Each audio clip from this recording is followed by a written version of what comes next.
اعوذ باللہ من الشیطان الرجیم بسم اللہ الرحمن الرحیم وقال موسیٰ ربنا انک آتیت فرعون وملأہ زینۃ واموالا فی الحیاۃ الدنیا،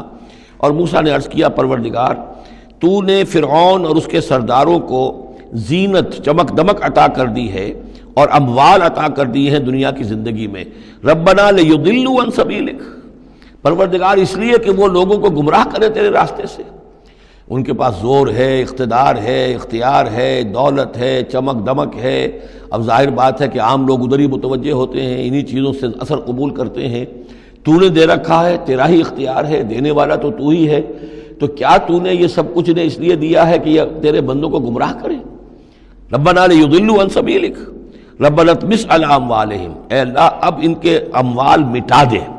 واشدد علی قلوبہم، ان کے دلوں کے اوپر گرہ لگا دے، سختی پیدا کر دے، فلا یؤمنوا حتی یروا العذاب العلیم، کہ یہ ایمان نہ لائیں جب تک کہ کھلم کھلا دیکھ نہ لیں عذاب علیم کو۔ اس کا مطلب کیا ہے؟ ہونا تو یہ چاہیے کہ نبی کہے کہ یہ ایمان لے آئیں۔ یہ ایک آخری وقت ہوتا ہے جب کہ اتنا بیزار ہو چکا ہو نبی، اور جب کہ اس قدر شدید جو ہے دشمنی کی ہو کفار نے اہل ایمان کے ساتھ، ستایا ہو بری طریقے سے، کہ پھر ایک وقت آ کر وہ کہتے ہیں کہ پروردگار اب اگر یہ ایمان لے آتے ہیں تو ان کے سارے گناہ معاف ہو گئے۔ ایمان کا مطلب تو یہ ہے کہ سارا کیا دھرا اب تک جو کچھ تھا انہوں نے وہ سب ان کو معاف ہو جائے گا، کوئی پکڑ نہیں ہوگی۔ تو پروردگار اب یہ جس حد کو پہنچ گئے ہیں ان کے دلوں کو سخت کر دے، یعنی ان کے دلوں پر مہر کر دے، اب یہ ایمان نہ لائیں جب تک کہ عذاب عریاں طور پر ان کے سامنے نہ آ جائے۔ جب عذاب آ جائے گا پھر ایمان لانے کا فائدہ کوئی نہیں، اس کے بعد تو جو ہے وہ ایمان معتبر نہیں ہے اللہ کے ہاں۔ واشدد علی قلوبہم فلا یؤمنوا حتی یروا العذاب العلیم قال قد اجیبت دعوتکما فاستقیما ولا تتبعان سبیل الذین لا یعلمون۔ اللہ تعالیٰ نے فرمایا ٹھیک ہے، تم دونوں کی دعا ہم نے قبول کر لی، قد اجیبت قبول کر لی گئی، منظور کر لی گئی دعا، دعوتکما تم دونوں کی دعا، فاستقیما اب تم بھی قائم رہنا۔ ایسا نہ ہو کہ وقت آنے پر تمہارا دل پسیج جائے کہ اے اللہ اب ان کو معاف فرما دے، تم بھی قائم رہنا۔ وَلَا تَتَّبِعَانَ سَبِيلَ الَّذِينَ لَا يَعْلَمُونَ، اور ان لوگوں کے راستے کی پیروی ہرگز نہ کرنا جو علم نہیں رکھتے۔ وَجَاوَزْنَا بِبَنِي إِسْرَائِيلَ الْبَحْرَ، اور پھر ہم نے بنی اسرائیل کو پار اتار دیا سمندر کے یا دریا کے۔ فَأَتْبَعَهُمْ فِرْعَوْنُ وَجُنُودُهُ، تو پھر اس کے پیچھے آئے فرعون، ان کے پیچھے آئے فرعون اور اس کے لشکر بھی، بغیًا وعدوا، شرارت کے ساتھ اور زیادتی کے ساتھ، حتی اذا ادرکہ الغرق، یہاں تک کہ جب وہ غرق ہونے لگا، پا لیا اسے غرق نے، یعنی فرعون جو ہے غرق ہونے لگا، قال آمنت انہ لا الہ الا الذی آمنت بہ بنو اسرائیل، اس نے کہا میں ایمان لایا اس پر کہ کوئی خدا نہیں ہے، کوئی الہ نہیں ہے سوائے اس کے کہ جس پر بنی اسرائیل ایمان لائے ہیں، وانا من المسلمین، اور میں اس کے فرما برداروں میں سے ہوں۔ الآن، کیا اب ایمان لا رہے ہو؟ وقد عصیت قبل، حالانکہ اس سے پہلے تم نافرمانی کرتا رہا، وکنت من المفسدین، اور تو نہایت فساد کرنے والوں میں سے تھا۔ فالیوم ننجیک ببدنک، تو اب آج ہم تمہارے بدن کو نجات دے دیں گے، یہ گلے سڑے گا نہیں، محفوظ رہے گا۔ لتکون لمن خلفک آیا، تاکہ تو اپنے بعد والوں کے لیے ایک نشانی بنا رہے۔ اس کی فرعون کی لاش جو ہے مل گئی تھی،